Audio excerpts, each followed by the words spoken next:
Vamos de inmediato con las noticias. La polémica o las polémicas desatadas después de los indultos presidenciales siguen, están muy lejos de terminar.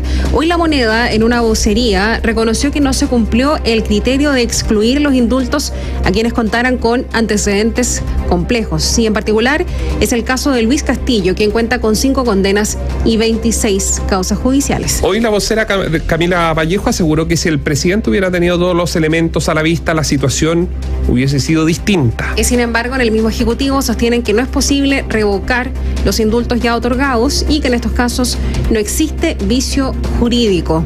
Daniela Ruiz-Tagle está en La Moneda, nos va a contar todos los detalles de esta declaración y reacciones que se han dado al respecto. Hola Daniela, buenas tardes. ¿Cómo están? Muy buenas tardes. Claro, reacciones, interpretaciones jurídicas, etcétera, sigue creciendo esta polémica en torno a los indultos que fueron finalmente decretados por el presidente de la República, Gabriel Boric, y que ha terminado con la salida de la ministra de Justicia, Marcela Ríos, con el jefe del gabinete presidencial, Matías Mesa Lopendía. Hoy día la ministra vocera de gobierno, Camila Vallejo, salió a explicar, a darle una especie de bajada a las palabras del presidente Gabriel Boric, quien el sábado reconoció que se registraron desprolijidades, decía él, en el proceso de ejecutar estos indultos. ¿A qué se refería con estas desprolijidades? Se le preguntó a la ministra Vallejo. Acá dice la secretaria de Estado que existieron 2 criterios. Por un lado, que estas personas hayan cometido delitos 100% en el denominado estallido social, y por otro, finalmente, otro criterio que tiene que ver con el derecho que se crean finalmente con el derecho administrativo. Dice que el segundo criterio fue el que no se cumplió, que es que se excluyeran personas que tuviesen antecedentes complejos previo al estallido. Y este segundo criterio, dice Vallejo, fue el que no se cumplió, fruto de una serie de desprolijidades de las cuales se asumieron las responsabilidades políticas. Cuando se habla de este tema, finalmente se hace alusión a Luis Castillo, una persona que fue indultada y que cuenta con 5 condenas, 26 causas judiciales y, por supuesto, otras personas que también han contado con algún tipo de antecedente previo al denominado estallido social. Escuchemos la explicación que entrega la ministra vocera de gobierno, Camila Vallejo. Y el segundo criterio que fijó el presidente era que en la carpeta, ¿cierto?, de aquellos que estuvieran bajo esa condición, se excluyeran personas que tuviesen antecedentes complejos previo al estallido. Y efectivamente, ese segundo criterio fue el que no se cumplió. Efectivamente, si el presidente hubiera tenido todos los elementos a la vista, la situación hubiese sido distinta. Bueno, esa era la respuesta que las personas, los parlamentarios, el mundo político esperaba que se respondiera finalmente el pasado viernes. Recordemos que fueron consultados las autoridades de gobierno respecto a este tema, no se había respondido finalmente. Acá se reconocen estas desprolijidades, que sí se tenían los antecedentes sobre la mesa o no. En este caso se reconoce que no estaban y que si eso hubiese ocurrido, la situación hubiese sido distinta. Acá se abre otro flanco, el efecto jurídico.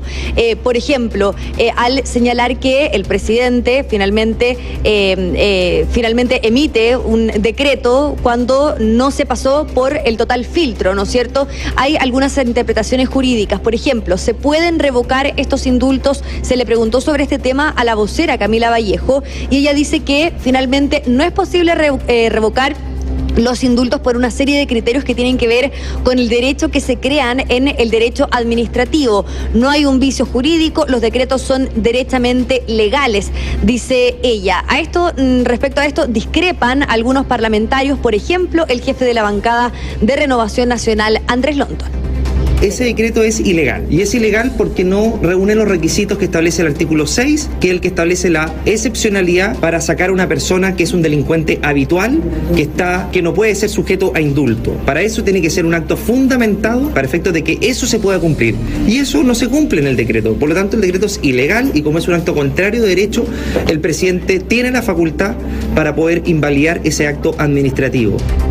Acá surge la pregunta, ¿ya se da por cerrada esta polémica con la salida de la ministra de Justicia, Marcela Ríos, con la salida del jefe de gabinete, ahora reconociendo que efectivamente existieron errores? Lo cierto es que hay parlamentarios que dicen que eso no es así. De hecho, el día de hoy llegaron hasta la Contraloría un grupo de parlamentarios de la UDI buscando que se impugnen estos indultos presidenciales. Luego hablaron, por ejemplo, desde el oficialismo. Lo hizo el diputado del Partido Liberal y presidente de la Cámara de Diputadas y Diputados, Vlado Mirosevic. Él dice que finalmente ya no hay que darle más cuerda a este asunto y que hay que mirar hacia lo que viene. Por ejemplo, lo que tiene que ver con la mesa de seguridad. Escuchemos al parlamentario. Es mejor un gobierno que cuando se equivoca lo reconozca frente al país. Fue un error evidente. Me parece bien que se reconozca.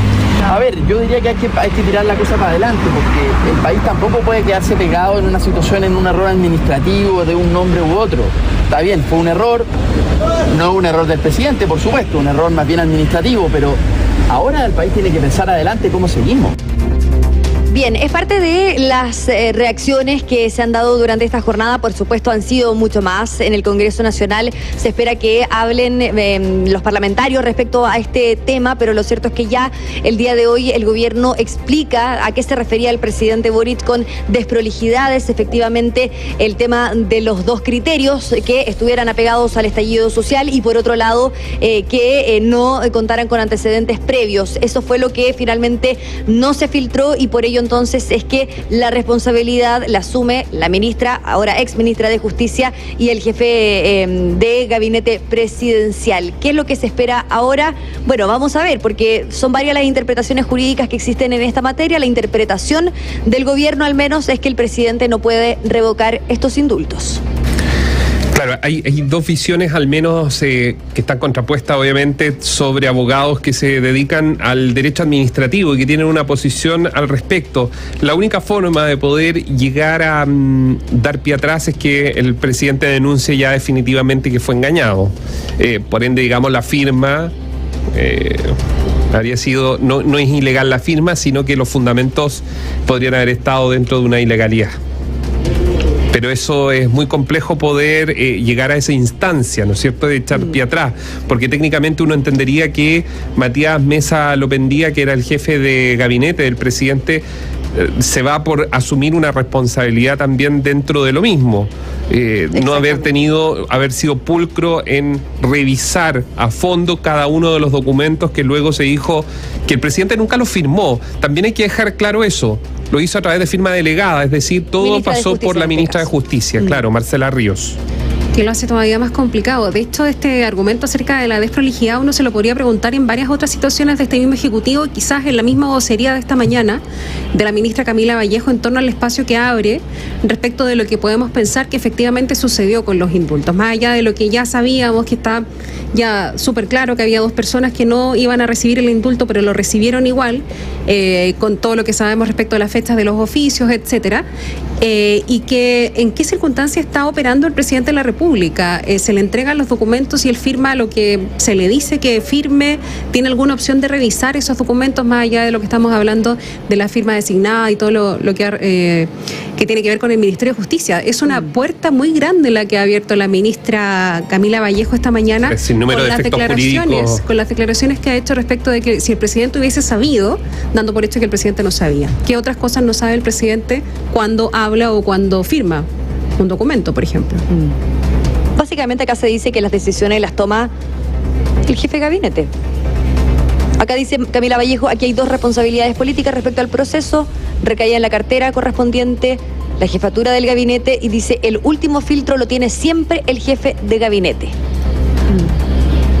Sí, la chambonada está hecha, la verdad que de una forma muy poco, digámoslo así, profesional, muy amateur en general, de principio a fin, todo el proceso, que el presidente quería firmar, después le dicen que no, que mejor delegue la firma en la ministra de Justicia por lo que podría provocar justamente una posible acusación constitucional. Entre gallo y medianoche aparecen dos nuevos decretos que ingresan 24 horas después de los otros, porque en realidad se comunicaron, se echó a la jefa de comunicaciones por la comunicación, o sea, ¿qué tendría que ver comunicaciones? Probablemente sí tenía que ver, por eso la echaron, pero cómo queda en manos de los periodistas algo que debería estar en manos de los abogados, de una parte técnica de la carpeta, decirle al presidente las advertencias respectivas. O sea, es una cantidad de... Cuesta mucho entender que es un tema tan serio y tan complicado que incluso para nosotros es un poco difícil. Empezamos a mover harto las manos los que nos están viendo en Biobío TV, porque son temas muy enrevesados y muy complicados. El presidente y quienes están a su alrededor y lo acompañan a diario, sabían lo complicado que iba a ser el momento en que hiciera el anuncio del indulto, que de hecho se tuvo que postergar. Lo hablamos en su momento, Dani, que era para la semana de la Navidad, pero se dieron los incendios en Viña y eso llevó a que se postergara. Por lo tanto, hubo una semana más para pensar bien el anuncio. Y finalmente el anuncio salió mal, porque salió con 2 personas que no correspondían, otras personas que sí correspondían y que no estaban. En fin, todo lo que hemos estado hablando durante estas semanas. Entonces, habrá que ver cuáles son las decisiones que se toman políticamente. Pero yo creo que la vocería de hoy, la verdad es que abrió un tremendo portón para nuevos flancos del Ejecutivo. Y que yo creo que nuevamente ellos no calcularon. Claro. Es que yo creo que con esta vocería lo que estaba tratando de hacer el gobierno era intentar cerrar la polémica, que básicamente era explicar la desprolijidad. Ok, cometimos un error, ya se asumieron las responsabilidades políticas, pero se abren más flancos. Sí, no, está muy lejos de cerrar. Vamos a quedar atentos, vamos a ver qué es lo que... A mí no me extrañaría que el gobierno cambiara también de opinión, ¿eh? Lo que ustedes escucharon de la vocera de gobierno es la fotografía de este momento. El gobierno ha cambiado demasiado de opinión, que podría ocurrir que nuevos asesores le digan que hay algún tipo de estrategia diferente a la que anunció Camila Vallejo. Quedamos atentos contigo, Daniela. Buenas tardes. Buenas.